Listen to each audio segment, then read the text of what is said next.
Hello, piano teachers. Is there anything else that can be said about teaching groups online? Just last weekend, I went to a presentation on teaching piano online.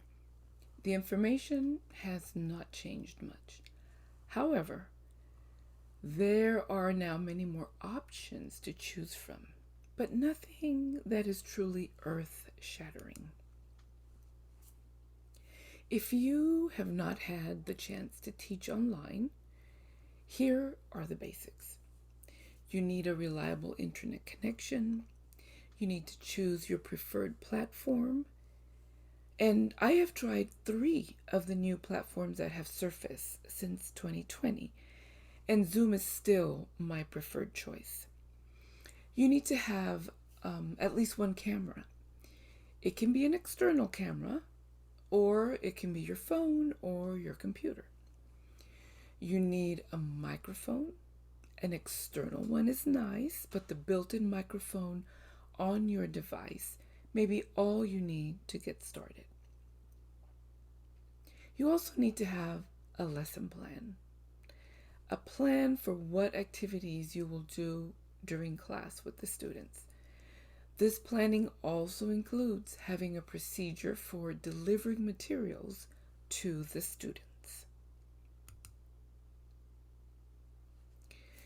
You will make quite a few mistakes along your online journey, and that is part of the learning process. My biggest mistake was scheduling too many students at once.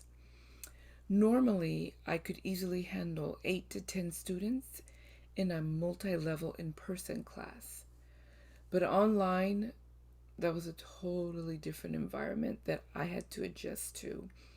So 4 students is my ideal number online. Fortunately, I saw the red flags right away and made the necessary changes before I heard any complaints. Watch this next video, and I just want you to share my frustration a little bit.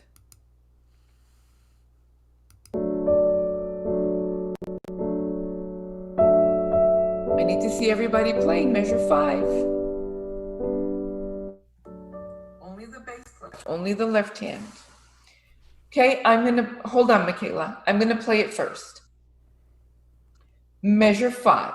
C, D, C, F, G. You do it now.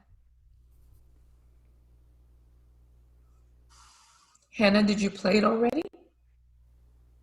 Starting on measure 5. C, D, C. What happened? Hannah, will you unmute yourself? Hannah, we're right here on measure 5. Here. Yes. Measure 5. Yes. And put finger 5 on C. Yes, Michaela, unmute yourself, please. Oops, sorry, that was my mistake. Sorry. When you said that the very first one was a C for cat. So Michaela, you're playing the bass clef. Turn your map around.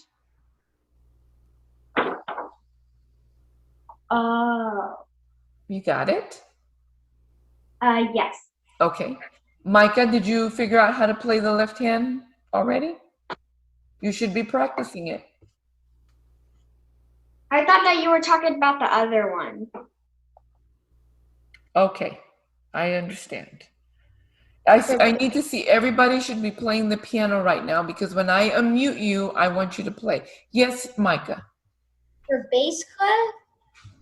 Yes. You should be playing left.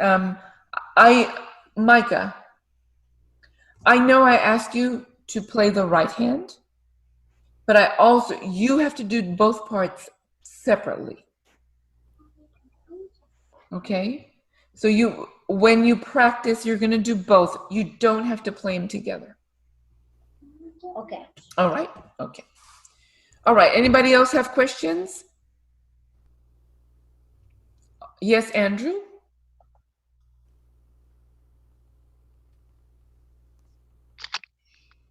What about me?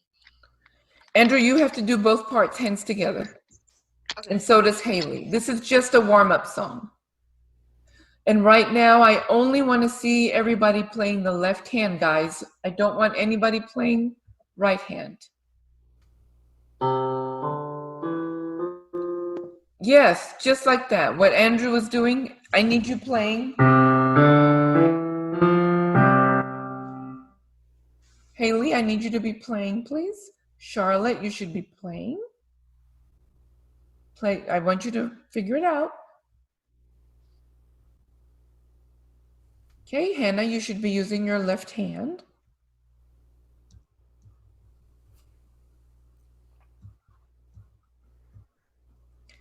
Okay, so this is how we're going to do it now. All right, everyone stop playing, please. We're going to do it this way. I'm going to play first, then you play. Okay? Let's go to measure 1.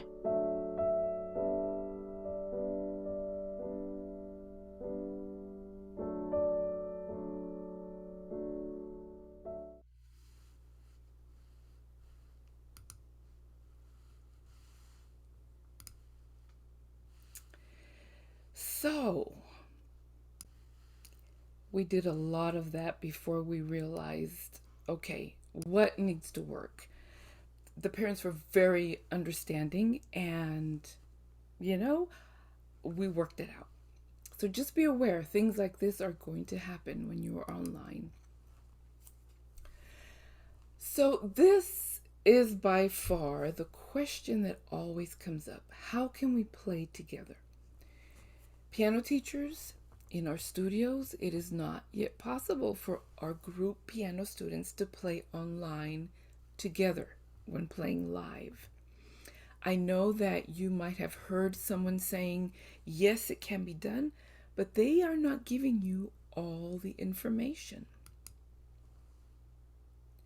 Unless everyone has the same hardware, the same type of cable connections, and very good high powered internet speed, playing together will not be smooth.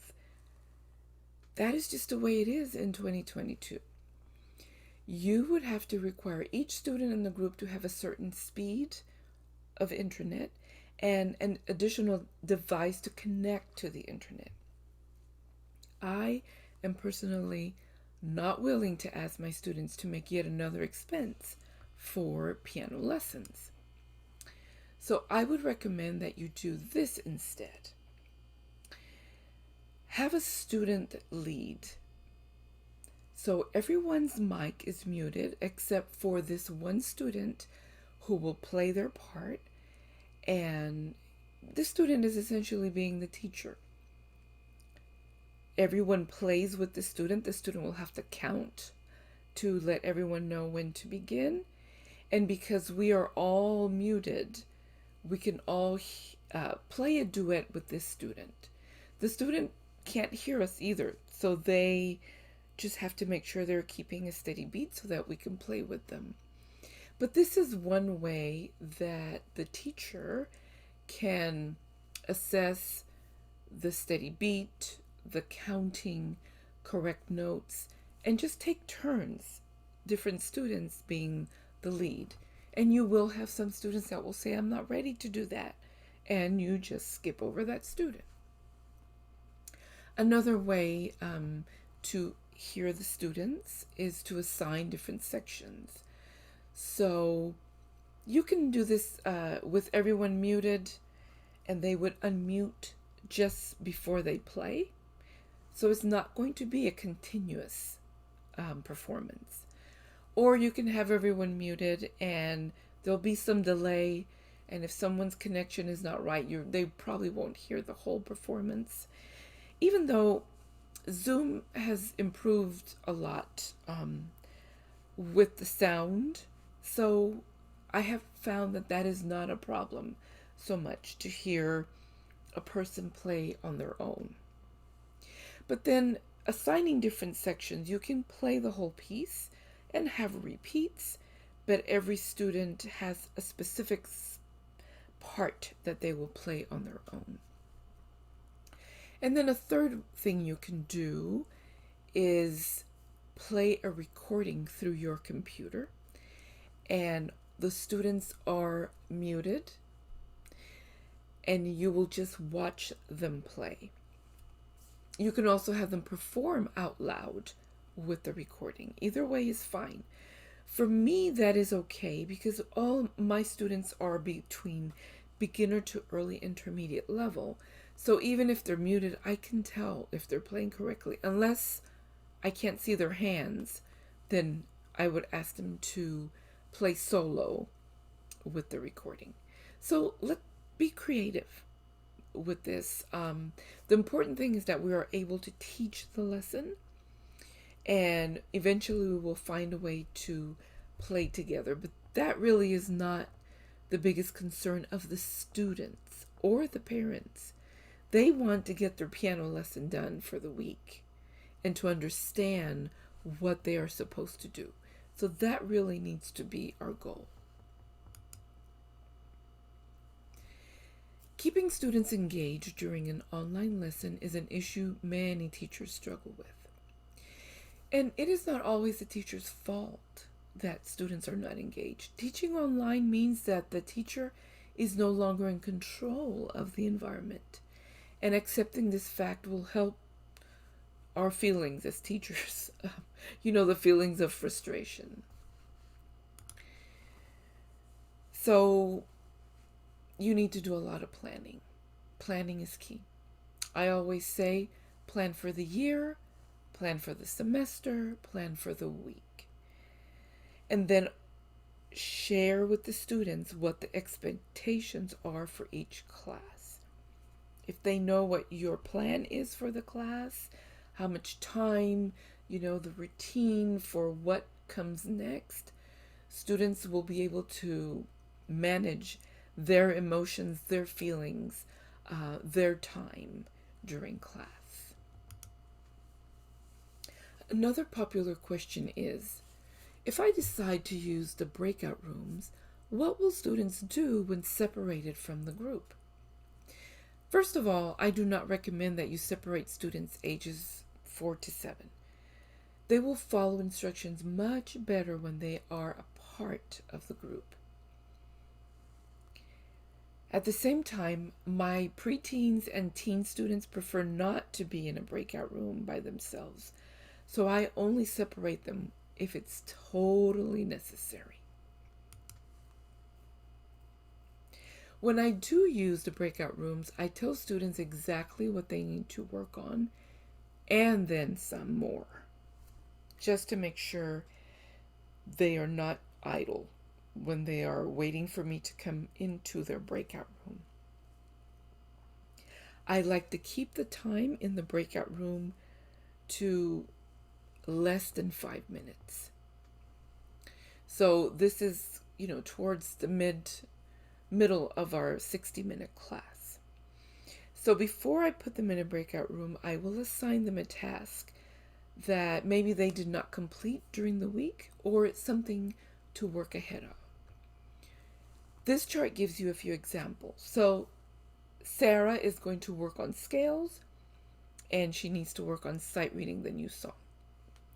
Samuel is going to work on the theory he did not complete during the week at home, and he's also going to work on his solo piece with dynamics. Gus is going to work on theory that he didn't complete further down the semester, maybe because he was absent or he did not do it at home. So he'll have to go back and work on that. And then he also has to work on measures 9 through 16 of our ensemble piece, separate hands, 3 times. And then Maddie will also have to work on scales and begin memorizing measures 1 through 4 of her solo piece. So I make sure that before I separate them into their own room, that they know exactly what they need to do. And then when I come into their room, I'm going to ask for these things. Or if they have questions about something else, then this is the time I can do that. I am not going to give them a mini lesson. I would have given them a lesson, everyone together, before going into the breakout room. Last question. How do you play games online? Now, there are so many digital games that you can play online nowadays. It makes for lessons to be entertaining and fun. However, when it comes to group piano lessons online or even in person, I am low maintenance and I like to plan activities that are simple and easy to adapt. I have had too many instances where I have a game we're going to play online on the computer where everybody can see the screen and something does not work out. So when I do choose digital games, I always want to have a backup with cards. And that's what I want to share with you right now, my low maintenance game. So flashcards. Flash the cards from a digital file or a physical stack. Physical stack is always my backup plan. And then I use a fun timer. If that timer is not working on my computer, then I'll bring it up on my phone and just show them. I pick it up and show them on the screen. Because the goal is to have something different, a change of pace. I like to use dice, and usually I have already sent a little pouch with different things that I know they will need in class, and having dice of different types I like to send for the kids so they have a little pouch with that, and I can tell them, bring out your music note die, and then we can play a game. And we can play a game just with their score, or if I show them flashcards. Then we can do ear training games, so they can earn points by being in a team or individually. Identifying articulation, if I played on the piano, did I play staccato or legato? They can listen for tonality. Is this major or minor? The notes I played, did they go up or down? Did I play high on the piano or low? Low maintenance, quick games. And that's it. Thank you for watching this presentation. I hope that I have given at least one teacher a little encouragement or maybe an idea of what you can do with your group piano students online. If you have additional questions, please email me at dorla@missdorla.com. Thank you.